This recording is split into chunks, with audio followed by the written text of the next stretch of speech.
ಪ್ರೀತಿಯ ಸ್ನೇಹಿತರೆ, ನಿಮ್ಮೆಲ್ರಿಗೂ ನಮಸ್ಕಾರ.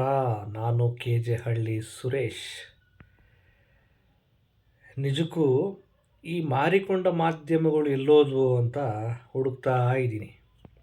ಎಲ್ಲಿದ್ದೀರಪ್ಪ ಮಾರಿಕೊಂಡ ಮೀಡಿಯಾಗಳೇ, ಮಾರಿಕೊಂಡ ಮಾಧ್ಯಮಗಳೇ, ಎಲ್ಲೋದ್ರಿ, ಎಲ್ಲಿದ್ದೀರಪ್ಪ?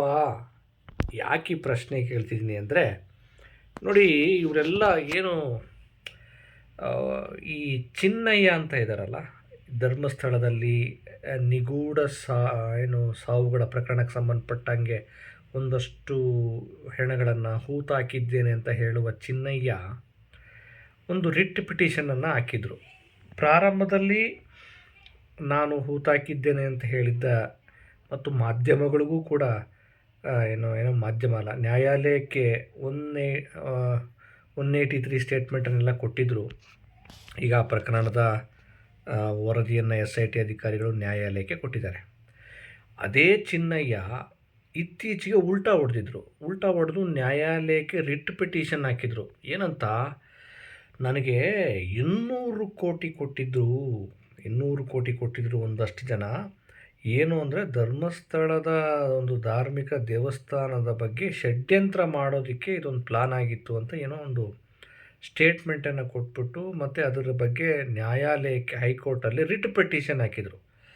ಅನಂತರ ಅದರಲ್ಲಿ ಏನು ಹೇಳ್ತಾರೆ, ಇದರಲ್ಲಿ ಗಿರೀಶ್ ಮಠಣ್ಣನವರ್, ಆಮೇಲೆ ಮಹೇಶ್ ಶೆಟ್ಟಿ ತಿಮರೋಡಿ, ಅನಂತರ ಬಹುಭಾಷಾ ನಟ ಪ್ರಕಾಶ್ ರಾಜ್, ಇವರೆಲ್ಲ ಈ ಒಂದು ಷಡ್ಯಂತ್ರದಲ್ಲಿದ್ದಾರೆ. ಪ್ರಕಾಶ್ ರಾಜ್ ಅವರು ಬಂದು ನನ್ನನ್ನು ತಪ್ಕೊಳ್ತಾರೆ, ನಾನು ಹೇಳ್ದಂಗೆ ಕೇಳು ಅಂತ ಏನೇನೋ ಹೇಳಿದರು. ಯಾವಾಗ ಚಿನ್ನಯ್ಯ ಈ ಸ್ಟೇಟ್ಮೆಂಟು ಉಲ್ಟಾ ಹೊಡೆದದನ್ನು ಕೇಳಿ, ರಿಟ್ ಪಿಟಿಷನ್ ಹಾಕಿದ್ದನ್ನು ಕೇಳಿ ಒಂದಷ್ಟು ಮೀಡಿಯಾಗಳಿಗೆ ಅದೆಷ್ಟು ಖುಷಿ, ಅದೆಷ್ಟು ಸಂಭ್ರಮ. ಹಂಗೆ ಬ್ರೇಕಿಂಗ್ ನ್ಯೂಸ್ ಕೊಟ್ಟಿದ್ದು, ಧರ್ಮಸ್ಥಳ ದೇವಸ್ಥಾನದ ಬಗ್ಗೆ ಷಡ್ಯಂತ್ರ, 200 ಕೋಟಿ ಡೀಲ್, ದೇಗುಲಕ್ಕೆ ಷಡ್ಯಂತ್ರ ಮಾಡಿದವರು ಯಾರು, ಎಲ್ಲಿಂದ ದುಡ್ಡು ಬಂತು ನೋಡಿ, ಎಂಥ ಷಡ್ಯಂತ್ರ ಮಾಡಿದ್ದಾರೆ, ಹಾಗೆ ಹೀಗೆ ಏನು ಪುಂಖಾನುಪುಂಖವಾಗಿ ಪೊಂಗಿದ್ದು, ಅದೇನು ಧೀಟಿ, ಅದೇನು TV, ಅದೇನು ಗತ್ತಲ್ಲಿ ಹೇಳಿದ್ದು. ಆನಂತರ ಪ್ರಕಾಶ್ ರಾಜ್ ಅವರು ಪ್ರೆಸ್ ಮೀಟ್ ಮಾಡಿ ಇವ್ರಿಗೆ ಲೆಫ್ಟು ರೈಟು ತಗೊಂಡು ಇವ್ರ ಮುಖಕ್ಕೆ ಮಂಗಳಾರತಿ ಎತ್ತಿದ್ರು. ನೋಡಿ, ಒಂದಷ್ಟು ಮಾರಿಕೊಂಡ ಮೀಡಿಯಾಗಳಿಗೆ. ಕೊನೆಗೆ ಯಾವ ಮಟ್ಟಕ್ಕೆ ಅಂದರೆ, ಮಾರಿಕೊಂಡ ಮೀಡಿಯಾಗಳು ಯಾರು ಅಂತಂದರೆ ಅವರೇ ತೋರಿಸ್ಕೊಂಬಿಟ್ರು. ಅವರೇ ಕುಂಬಳಕಾಯಿ ಕಳ್ಳ ಯಾರು ಅಂದರೆ ನಾವೇ ಅಂಥೇಳಿ ಭುಜ ಮುಟ್ಕೊಂತಾರಲ್ಲ, ಹಂಗೆ ಪ್ರಕಾಶ್ ರಾಜ್ ಅವರ ಪ್ರೆಸ್ ಮೀಟಲ್ಲಿ ಮಾರಿಕೊಂಡ ಮೀಡಿಯಾಗಳು ನಾವೇ ಅನ್ನೋದನ್ನು ಸಾಬೀತುಪಡಿಸ್ಬಿಟ್ರು. ಯಾರು ಮಾರಿಕೊಂಡ ಮೀಡಿಯಾಗಳು ಹೇಳಿ ಅರೆ, ಮಾರಿಕೊಂಡ ಮೀಡಿಯಾಗಳು ಯಾರು ಆಗ್ತಾರೋ ಅವ್ರಿಗೆ ಅನ್ವಯಿಸುತ್ತೆ ಬಿಡ್ರಿ ಅಂದರೆ ಇವ್ರು ಕೇಳೋಂಗೇ ಇಲ್ಲ.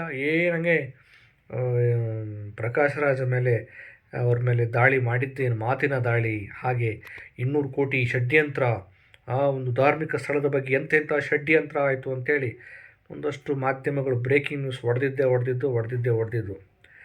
ಈಗ ನೀವೆಲ್ಲ ಬಹಳ ಖುಷಿಯಿಂದ, ಸಂಭ್ರಮದಿಂದ,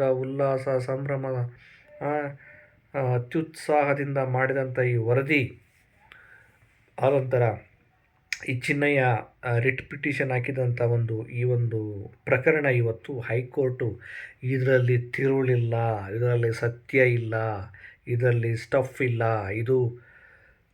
ಇದೊಂದು ಯೋಗ್ಯವಾದಂಥ ಒಂದು ಪ್ರಕರಣ ಅಲ್ಲ, ಇದನ್ನು ವಿಚಾರಣೆ ಮಾಡುವಂಥ ಪ್ರಕರಣ ಅಲ್ಲ ಅಂಥೇಳಿ ಇದನ್ನು ತಿರಸ್ಕಾರ ಮಾಡಿದೆ, ವಜಾಗೊಳಿಸಿದೆ.